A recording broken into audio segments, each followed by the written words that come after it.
Just 4 days into your new mandate, we highly appreciate your presence with us today. We wish you all the best as you take on your critical work ahead. The global challenges we face today are monumental. The importance of American leadership and your personal leadership in this regard is fundamental and paramount. We are here to hear your vision and policies related to revitalizing the economy and addressing the global challenges. As you might expect, Mr. President, your return to office and your forthcoming policies have been at the focus of our discussions this week. The discussions among 3,000 political and business leaders from over 130 countries who came together here in Davos. We look forward to hearing first from you and then to the follow-up discussion with business leaders, moderated by my colleague Børge Brende.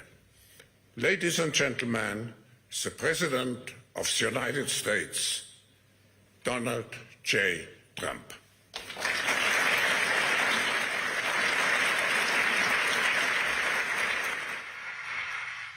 Well, thank you very much, Klaus, and hello to everyone in beautiful Davos.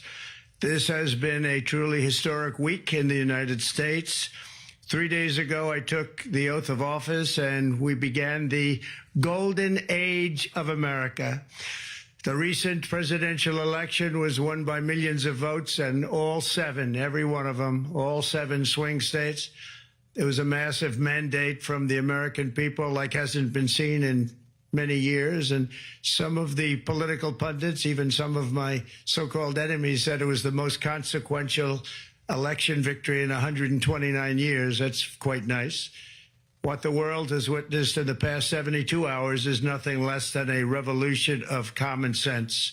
Our country will soon be stronger, wealthier, and more united than ever before, and the entire planet will be more peaceful and prosperous as a result of this incredible momentum and what we're doing and going to do.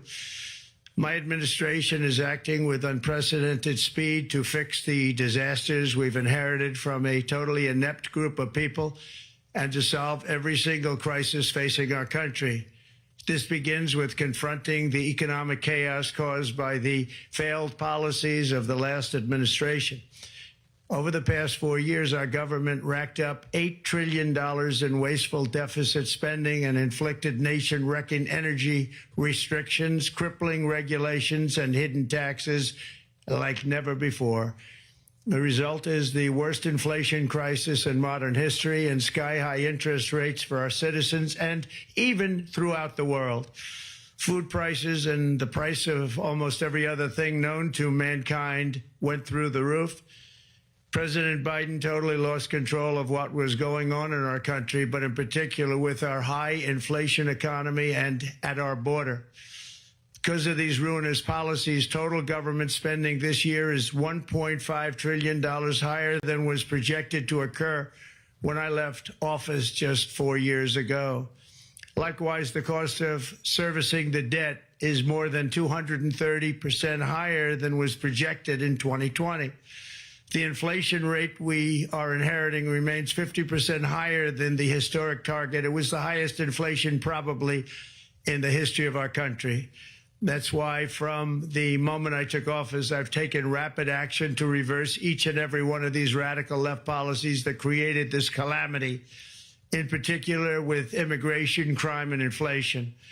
On day one, I signed an executive order directing every member of my cabinet to marshal all powers at their disposal to defeat inflation and reduce the cost of daily life. I imposed a federal hiring freeze, a federal regulation freeze, a foreign aid freeze, and I created the new Department of Government Efficiency. I terminated the ridiculous and incredibly wasteful Green New Deal. I call it the Green New Scam.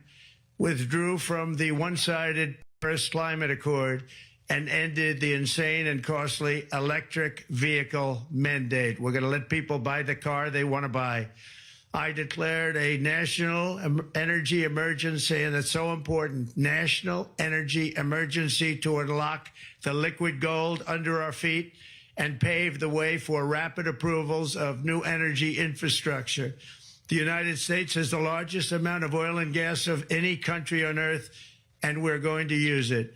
Not only will this reduce the cost of virtually all goods and services, it'll make the United States a manufacturing superpower and the world capital of artificial intelligence and crypto. My administration has also begun the largest deregulation campaign in history, far exceeding even the record-setting efforts of my last term. In total, the Biden administration imposed $50,000 in additional regulatory costs on the average American household over the last 4 years. I have promised to eliminate 10 old regulations for every new regulation, which will soon put many thousands of dollars back in the pockets of American families. To further unleash our economy, our majorities in the House and Senate, which we also took along with the presidency, are going to pass the largest tax cut in American history, including massive tax cuts for workers and family, and big tax cuts for domestic producers and manufacturers. And we're working with the Democrats on getting an extension of the original Trump tax cuts, as you probably know, by just reading any paper. My message to every business in the world is very simple. Come make your product in America, and we will give you among the lowest taxes of any nation on earth. We're bringing them down very substantially, even from the original Trump tax cuts. But if you don't make your product in America, which is your prerogative, then very simply you will have to pay a tariff, differing amounts, but a tariff which will direct hundreds of billions of dollars and even trillions of dollars into our treasury to strengthen our economy and pay down debt. Under the Trump administration, there will be no better place on earth to create jobs, build factories, or grow a company than right here in the good old USA.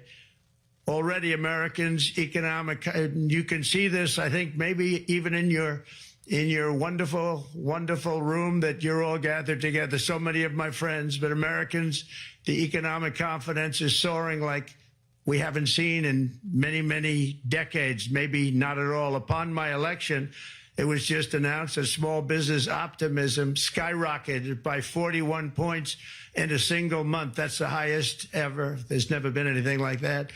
SoftBank has announced between a $100 and $200 billion investment in the U.S. economy because of the election result. And just 2 days ago, Oracle, SoftBank, and OpenAI announced a $500 billion investment in AI infrastructure.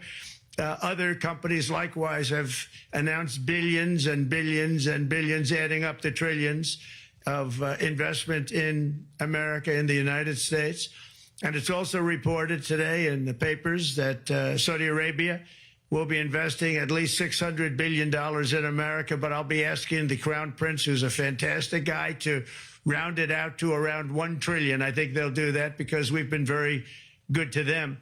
And I'm also going to ask Saudi Arabia and OPEC to bring down the cost of oil. You got to bring it down, which, frankly, I'm surprised they didn't do before the election. That didn't show a lot of love by them not doing it. I was a little surprised by that. If the price came down, the Russia-Ukraine war would end immediately. Right now, the price is high enough that that war will continue. You got to bring down the oil price. You got to end that war. They should have done it long ago. They're very responsible, actually, to a certain extent, for what's taking place. Millions of lives are being lost.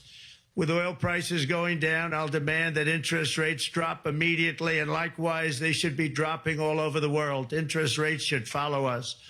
All over, the progress that you're seeing is happening because of our historic victory in a recent presidential election, one that has become quite well known throughout the world. I think a lot of things are happening to a lot of countries.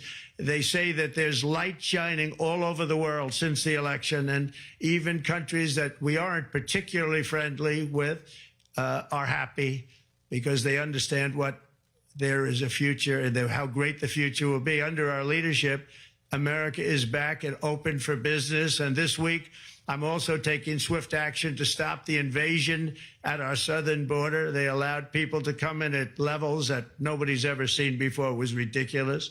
I decided and declared to do, and very, very importantly, a national emergency on our border, immediately halted all entry of illegal border crossers, of which there were many, and began promptly returning the illegal trespassers back to the place from which they came.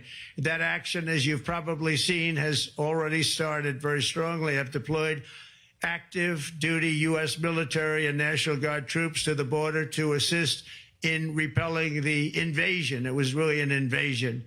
We will not allow our territory to be violated. After 4 long years, the United States is strong and sovereign and a beautiful nation once again. It's a strong, sovereign nation. In addition, I'm pleased to report that America is also a free nation once again. On day one, I signed an executive order to stop all government censorship. No longer will our government label the speech of our own citizens as misinformation or disinformation, which are the favorite words of censors and those who wish to stop the free exchange of ideas and, frankly, progress. We have saved free speech in America, and we've saved it strongly.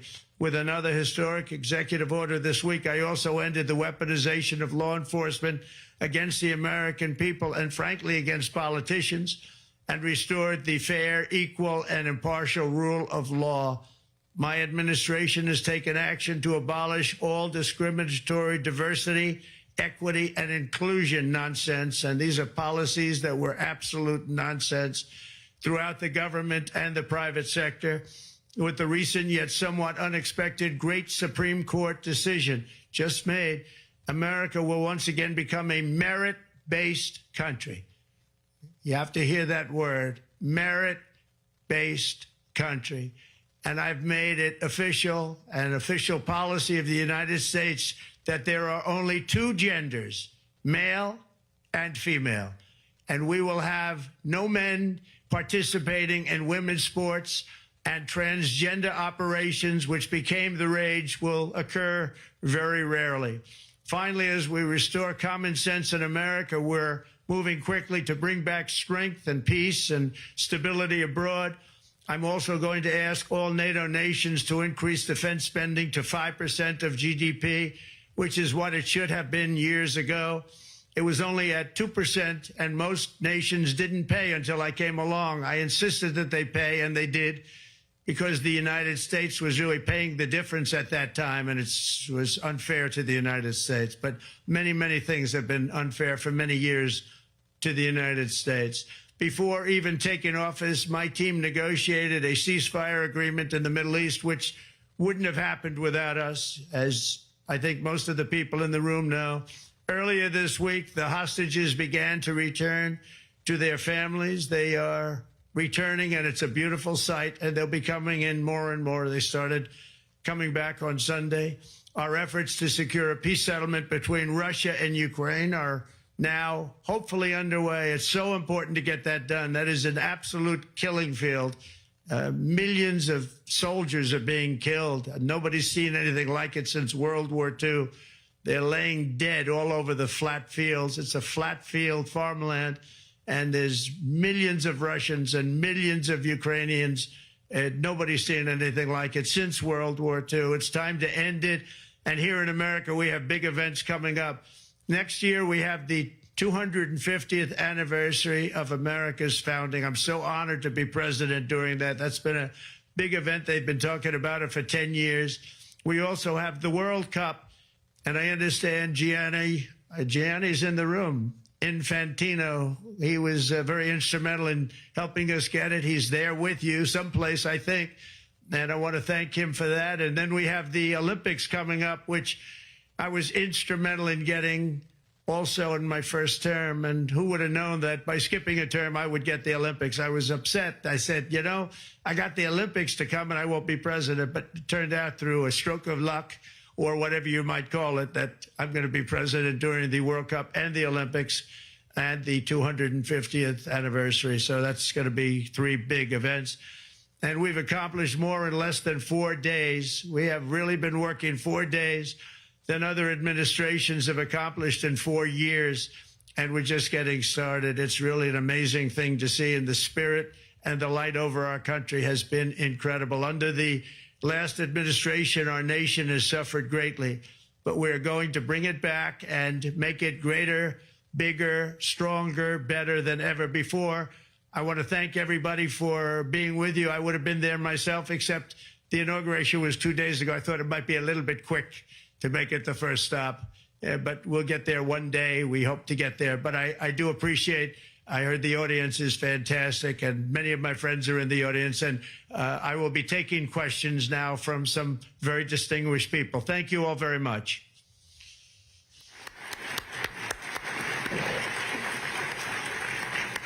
Thank you very much, Mr. President, for that very powerful speech. And I think you could hear the applause all the way from Davos to the White House.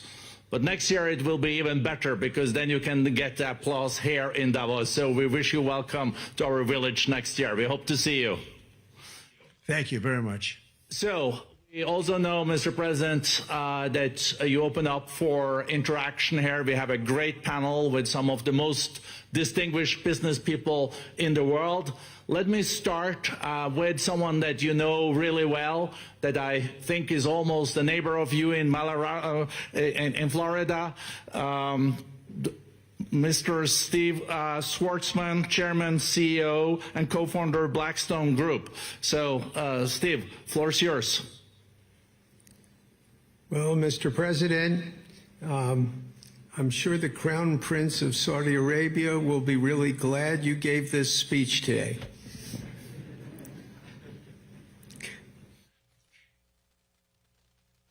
You've had the busiest 4 days that anybody can imagine, and congratulations for that.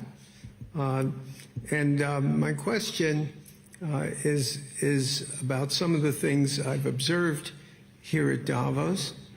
It's a terrific forum. I've met lots of people, as usual. I think I've been here 30 years. And a lot of the European business people have expressed enormous frustration with the regulatory regime in the EU.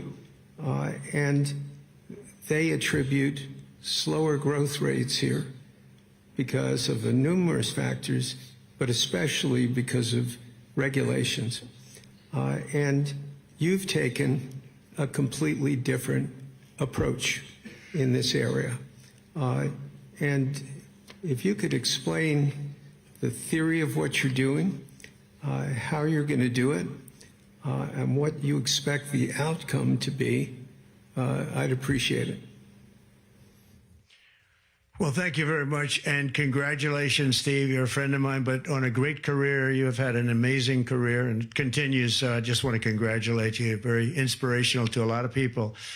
I want to talk about the EU, because you mentioned specifically that I've also had a lot of friends and leaders of countries. I've gotten to know them all my first term and a little bit during this period of 4 years, and know them well, like them a lot, but they're very frustrated because of the time everything seems to take to get approved, environmental impact statements for things that you shouldn't even have to do that, and many, many other ways that it takes. And I'm going to give you a quick little example. In the private life, my beautiful private life, before I had all these things happening, the world is a little different. I had a nice, simple life. You knew that. But when I had that simple life, I did projects. And I had a big project in Ireland. And it had to get approval on something that would have made it even better. And I got the approval from Ireland in a period of a week. And it was a very, very efficient, good approval. And they informed me, though, the problem is you're going to have to get it from the EU, and we think that'll take 5 to 6 years. And I said, you have to be kidding. And this was before politics. And I said, wait a minute, it's not that important. I don't want to go 5 or 6 years, but it would have been a big investment. It would have been nice, and it would have been good for the project. And I sent the people to the EU to see if they could speed it up, and basically it was a 5 or 6 year wait just to get a simple approval that Ireland gave me in a period of literally not much more than a week. And I realized right then, that was the first time I really was involved with the EU, but I realized right then that's a problem, and I didn't even bother applying to do it. Or if I did, I pulled it very quickly. I have to be very accurate because I don't want to be criticized. He did apply, actually. No, I want to be very accurate. So I don't think I did, but if I did, I pulled it very quickly. It was just something you couldn't wait 5 years or 6 years to get an approval. So a lot of, in a very big business sense, a lot of people are claiming that's the problem. From the standpoint of America, the EU treats us very, very unfairly, very badly. They have a large tax that we know about, and a VAT tax, and it's a very substantial one. They don't take essentially don't take our farm products, and they don't take our cars, yet they send cars to us by the millions. They put tariffs on things that we want to do, like, for instance, I think they actually, in terms of, these are non-economic or non-monetary tariffs, and those are very bad, and they make it very difficult to bring products into Europe, and yet they expect to be selling, and they do sell their products in the United States. So we have, hundreds of billions of dollars of deficits with the EU, and nobody's happy with it, and we're going to do something about it, but nobody's happy with it. So I think the EU has to speed up their process. Friends of mine that are in some of the nations within the EU, great people, they want to be able to compete better, and you can't compete when you can't go through the approval process fast. There's no reason why it can't go faster. So, I'm trying to be constructive because I love Europe. I love the countries of Europe, but the process is a very cumbersome one. And they do treat the United States of America very, very unfairly with the VAT taxes and all of the other taxes they impose. One other, just to finish up, I got a call from the head of a major airline, one of the biggest airlines in the world, and he said, "Sir, could you help us? What? Landing in Europe is brutal. They charge us fees for everything, and it's so unfair." I said, "How does it compare to China?" He said, it's much worse. And the other thing, as you know, they took court cases with Apple, and they supposedly won a case that most people didn't think was much of a case. They won 15 or 16 billion from Apple. They won billions from Google. I think they're after Facebook for billions and billions. These are American companies, whether you like them or not. They're American companies, and they shouldn't be doing that. And that's, as far as I'm concerned, it's a form of taxation. So we have some very big complaints with the EU. Thank you. Thank you very much, Mr. President. We'll now go to one of your friends in the EU, Patrick Pouyanné. He's the chairman and CEO of Total Energies. I guess you have a question ready, Patrick, for the president. Mr. President, as we understand, energy is at the top of your agenda, and it's an honor for me to represent the energy industry tonight. In this panel, Total Energies is indeed the fourth largest oil and gas and electricity company in the world. I will not ask you a question about the oil price. It's quite clear what you expect from us. I will go to gas more. And our company is the largest #1 exporter LNG from the US company. We are a strong contributor to, and we invest in a mammoth LNG projects in Texas, $20 billion. It's far from 200, but it's $20 billion. And we contribute with that to security of supply to Europe, as we export this LNG to Europe. Some experts fear that if there are too many projects developed in the US on LNG, this could have an inflationary impact on the US domestic gas price. And they recommend a pause on these projects.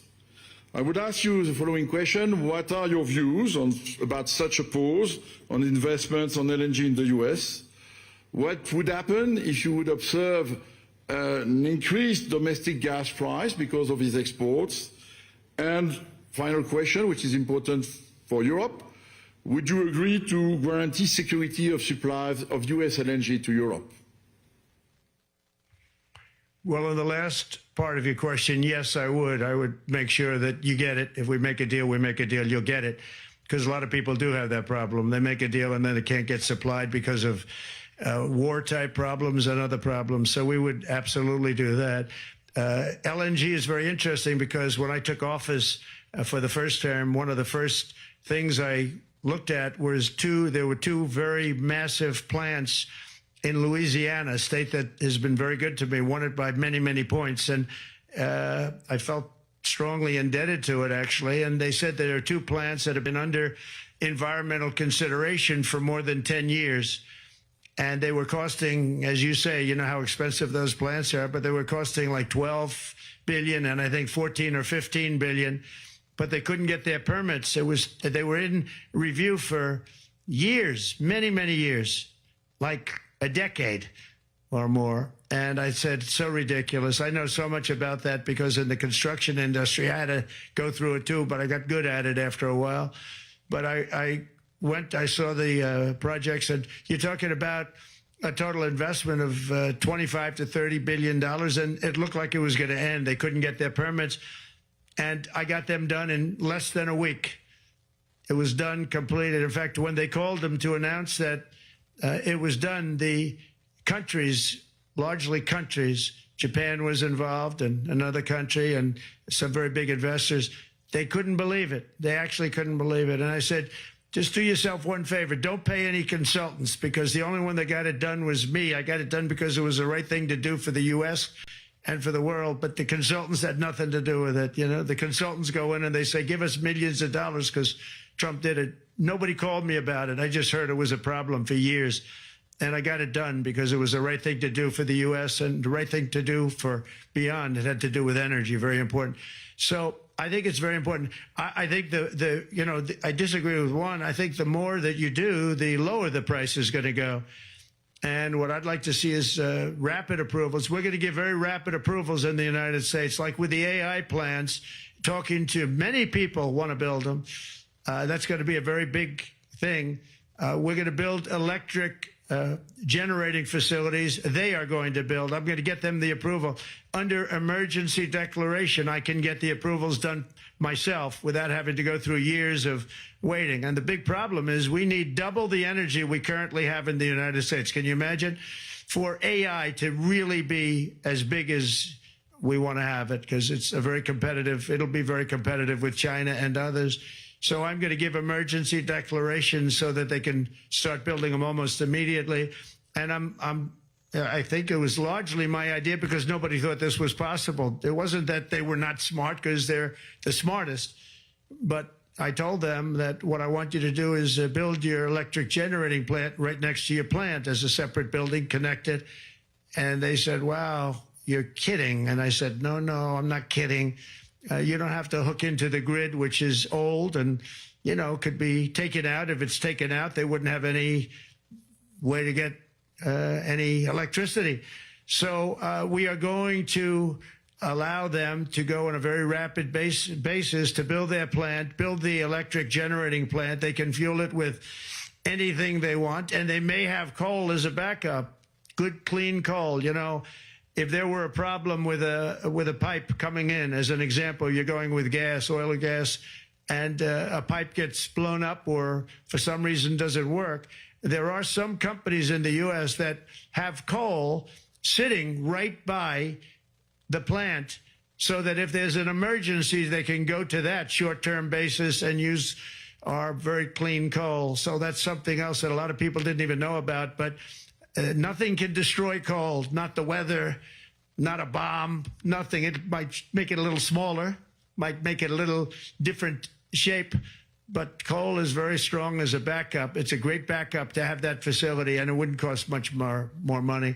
And we have more coal than anybody. We also have more oil and gas than anybody. So we're going to make it so that the plants will have their own electric generating facilities attached right to their plant. They don't have to worry about a utility. They don't have to worry about anything. And we're going to get very rapid approvals. Thank you. Thank you so much, Mr. President. We'll now go to another CEO that you know very well, Brian Moynihan, the CEO and chair of Bank of America. Good afternoon, Mr. President, and congratulations and obviously an eventful week for you and your family. If you remember 5 years ago, you came here and we walked among 150 CEOs from all over the world and you engaged with them about your policies and your procedures. This year you're not here, and yet this week was eventful from the orders that you mentioned earlier, literally a wave of orders coming out on immigration, on trade, and many other matters. And so as a representative of the United States here, we got a lot of questions about what does all this mean and how would the president square this with his clear focus on growth, prosperity, market growth, stock market growth, a good bond market, and bringing down prices. So how do you think about the impact of all these orders and how fast they come out and how you're going to balance them with that scorecard of being successful in both continuing GDP growth, bringing down inflation, and also having a good stock price appreciation for the American citizen? Well, I think it's going to actually bring down inflation. It's going to bring up jobs. We're going to have a lot of jobs. We're going to have a lot of companies moving in. You know, Brian, we're at 21%. It was at 40%, and I got it down to 21%, the corporate tax. And it was actually, if you look at state and city, it was in many cases much higher than 40%. I got it down to 21%.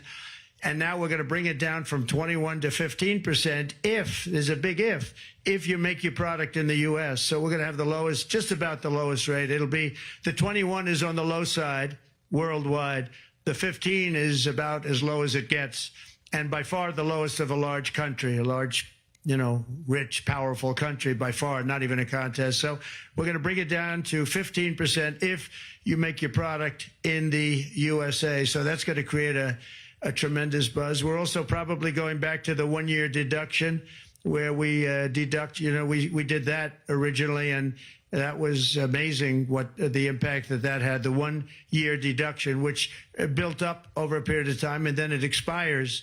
But we're going to go back to that when we do the renewal of the Trump tax plan. We have to get Democrats to approve it. But, you know, if the Democrats didn't approve it, I don't know how they can survive with about a 45% tax increase, because that's what it would be. And so I think they're going to do. We've been working along with them pretty well. I think it's very hard for a political group to say, let's charge people 45% more.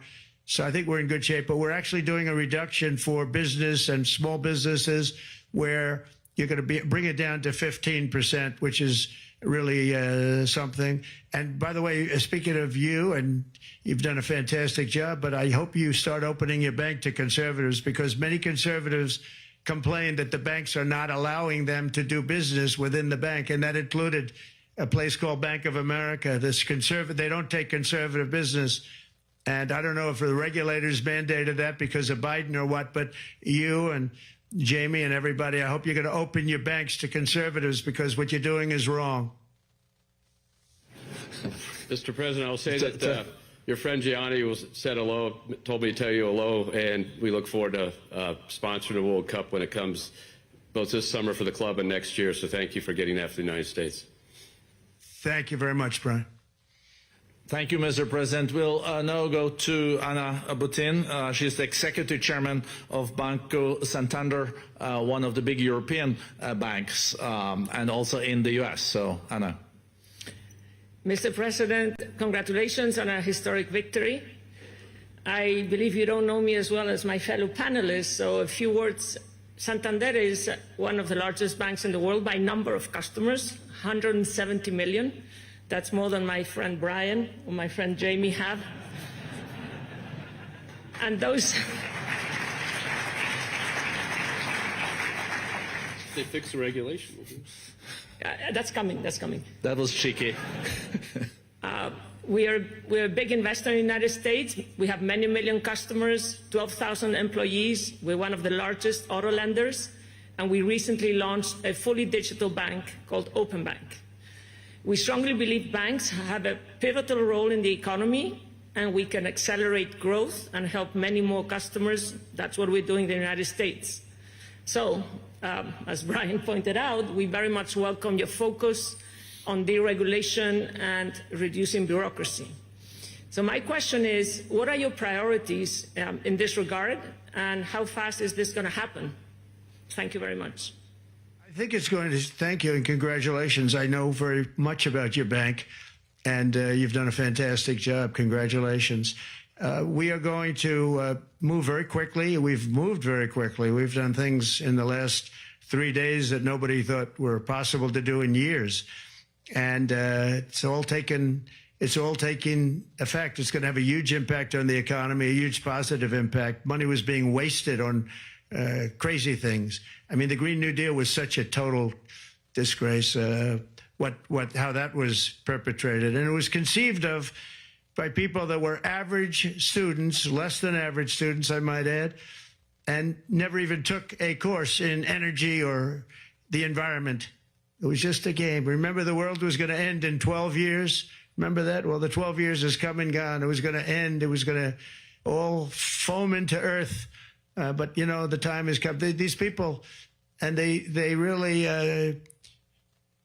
scared the Democrats large. I can't say the Republicans. The Republicans maybe could have fought harder to stop it, but it's been a tremendous waste of money. You know, during my 4 years, we had the cleanest air, we had the cleanest water, and yet we had the most productive economy in the history of our country. We had the most productive economy until COVID came. We had the most productive in the history of our country by far, and actually, you could look worldwide. We were beating everybody from China to everybody else. So, and we think we really now, with what we have learned and all of the other things that have taken place, we think we can even far surpass that, actually far surpass it.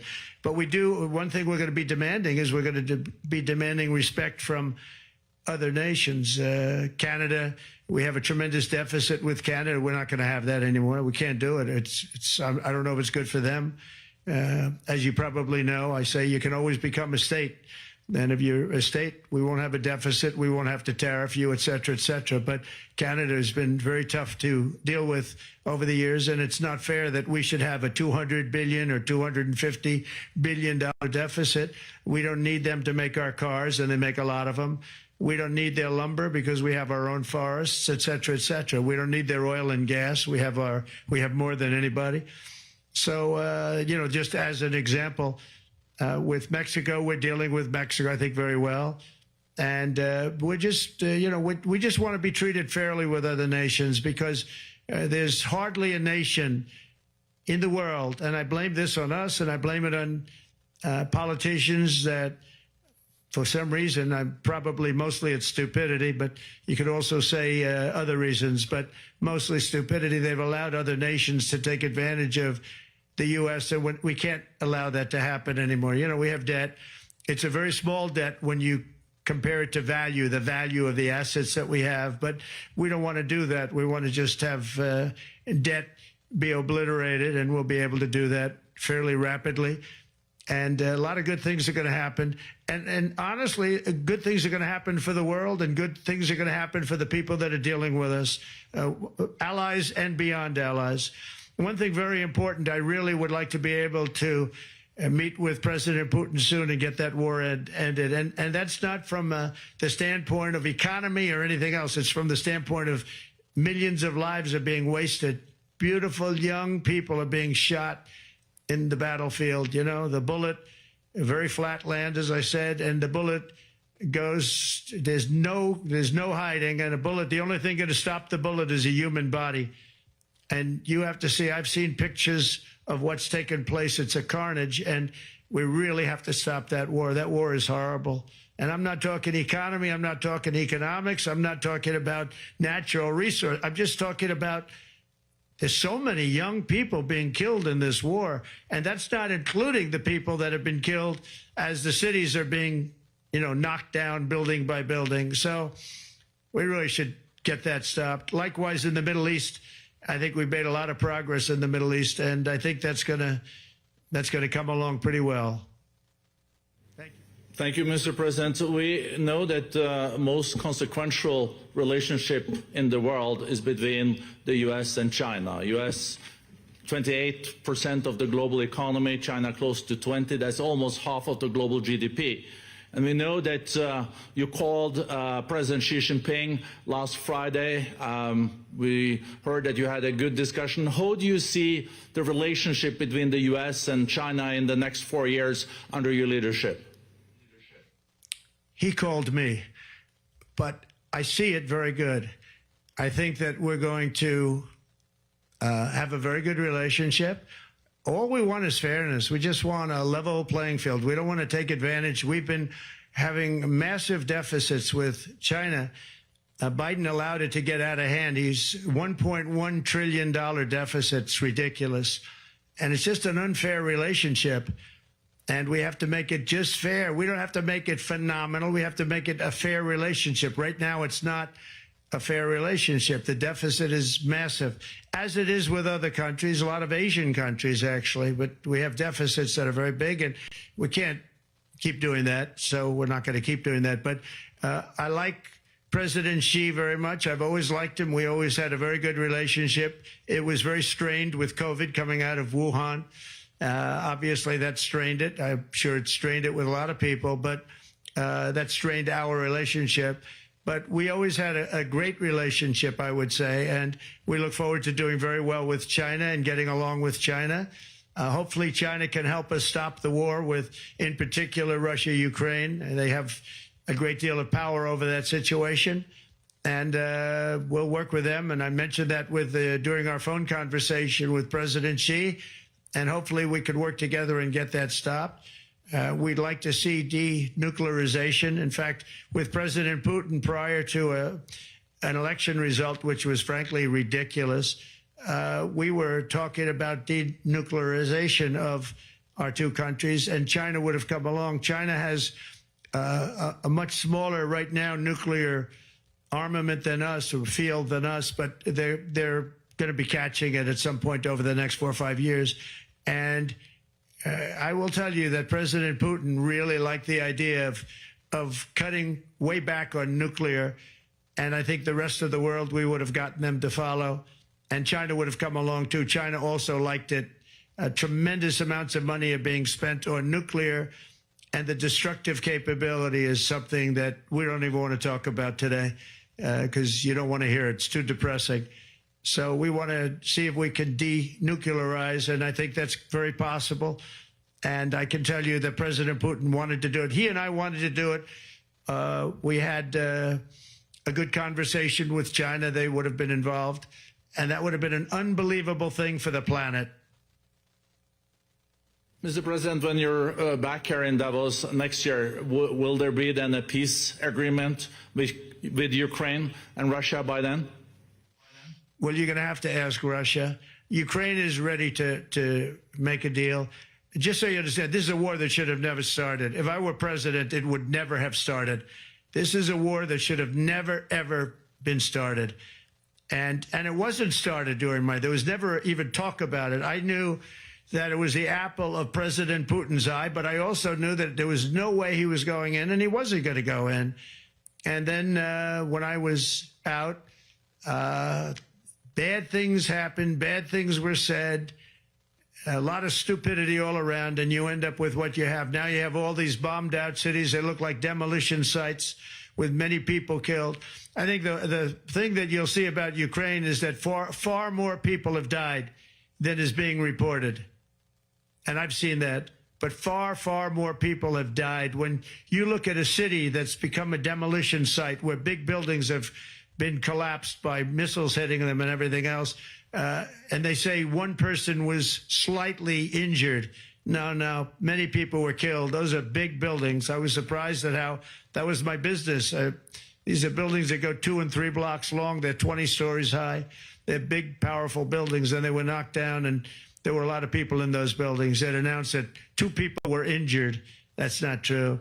So I think you're going to find that there were many more people killed in Ukraine in the Ukraine war than anybody has any idea. But if you look now, so many of the people being killed are soldiers. just facing each other with guns, rifles, and drones, the new form of warfare, drones. And it's a very sad thing to see. And when you see pictures of the fields that I see, nobody wants to see it. You'll never be the same.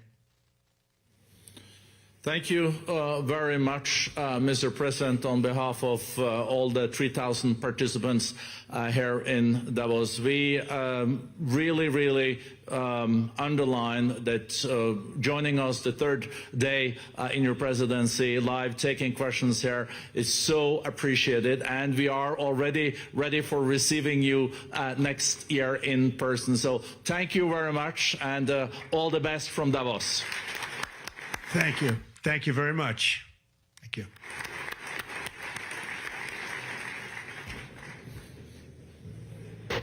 Sorry, I had to say that. I mean, I thought I had to something.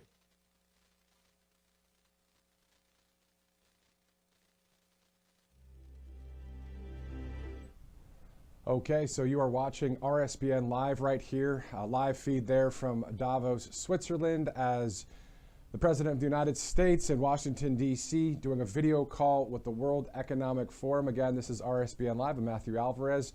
We're covering the news of the day here, especially closely following the President's public schedule. As of right now, of course, he just closed those remarks and the panel discussion with the global CEOs and the WEF at 12:30 Eastern Time. So in about 39 minutes from now, POTUS will receive an intelligence briefing that is closed to the press. But what is open to the press and what we will have right here on Right Side Broadcasting Network at 2 o'clock, 2 Eastern, we'll start our coverage for a executive order signing inside the Oval Office at 1600 Pennsylvania Avenue. So we will have coverage. We'll have that live feed directly in to the most powerful office in the land and around the world, as President Trump, as you know, is the leader of the entire globe when it comes to the most popular, but also the strongest when it comes to the world following the United States lead. When we see that, we'll bring you that live feed at 2 o'clock. So again, if you join us at 2 o'clock Eastern, right here on RSBN Live, we'll be joined by RSBN host Christina Loren as well as we discuss the inauguration and also this very busy week that we've seen with these EOs that President Trump is signing, 42 of them so far. There are more than 200 yet to be signed, or actually, he said there will be about 200 plus to be signed, so 42 already. So those promises made, promises kept that we're following here at the network. At 3:30 Eastern, it's closed to the press, but he will have a phone call with the President of the Republic of El Salvador, a great leader there as well, who is basically MAGA, but El Salvador-esque, you know what I mean? So we're looking at a lot of people that are saying, you know what, we want the MAGA style of government where it's about the people and it's about freedom and it's about law and order and safety and health and wealth and that type of policy for not only domestically here in the country, but as many people that can do that around the world. So it is almost the top of the hour here. Once again, this is RSBN Live. I'm Matthew Alvarez. We'll see you right back here on RSBN Live at 2 p.m. as we'll take you inside the Oval Office of the White House live, as we'll listen in on the President signing executive orders. We'll hear exactly what orders are being signed, as there is someone on the President's staff that usually stands just to the right of him at the Resolute desk will announce which order he's signing. Then you hear what the President reacts to. Sometimes he reacts right before he signs it. Go ahead, and he signs it then. And then as the press is in there, then there's sometimes a Q&A back and forth. So it's always an interesting moment as a president signs executive orders. As you may have seen here on Right Side just the other day, actually on Monday, the day he was sworn in, there was the executive orders being signed at Capital One Arena, then over at the White House. So we're seeing a lot of news develop here at the network, especially the southern border, as 1,500 additional troops are sent there. And we're following stories about the J6ers as they are released. and earlier today on the Brooke Rollins Senate confirmation hearing, which is on one of our other live streams right now. Earlier on that live stream, we had Representative Eli Crane from Arizona on the show, and we also had John McGuire join us live. Now, I don't even want to call it really a show. I just want to call it live coverage, because at the end of the day, what we're doing is just bringing you what we see here at the network as we, again, go with the media reform of this country and bring you common sense reporting all about we the people, all about the Constitution and our great God in heaven as well. For all of us here at Right Side Broadcasting Network, I'm Matthew Alvarez. We will see you here in about 2 hours, 2 o'clock Eastern Time, RSBN Live. Again, Christina Loren will join us live, and we will take you inside the Oval Office as President Trump continues to make America great again. Hey y'all, it's Silk from the Diamond and Silk Chit Chat Live Show. Look, don't forget to check me out right here on RSBN Network. Be sure to watch the show on Right Side Broadcasting Network, and I want you to support Right Side Broadcasting Network. Yes, it's imperative that you do so, okay? I look to see y'all soon. Bye-bye. A large retail store just canceled a huge order, leaving us with a ton of extra MyPillows. But you know what? That's their loss. I'm going to make it your gain. For the first time ever, you get standard classic MyPillows for wholesale prices, only $14.88. I can't believe I'm even saying that. Only $14.88. But it gets even better. For a limited time, I'm going to offer my entire classic collection at wholesale prices. Upgrade to a queen size MyPillow for just $18.88. King size only $1 more. Get my body pillows for $29.88 and multi-use MyPillows for only $9.88. So go to mypillow.com or call the number on the screen. Use your promo code to take advantage of wholesale pricing for the first time ever on TV, including my standard size MyPillow, only $14.88. They've never been offered this low before. We have limited quantities at this price, so limit's going to be 10, and once they're gone, they're gone. Welcome to Right Side Broadcasting Network, your trusted conservative news outlet. At RSBN, we deliver the truth when the mainstream media falls short. Since 2015, we've proudly broadcasted every single one of President Trump's iconic MAGA rallies, bringing you the excitement and energy live before anyone else. By watching RSBN, you get an unfiltered front row view of the action on the ground. We interview the crowds to give a voice to millions of Americans just like you. We show you President Trump's speeches in their entirety, free from interruptions and censorship. We cover the stories that matter to you with the integrity and passion you deserve. Thank you for choosing RSBN as your home for America First news. Together, we stand strong, united, and informed. So join us and be part of the right side of history.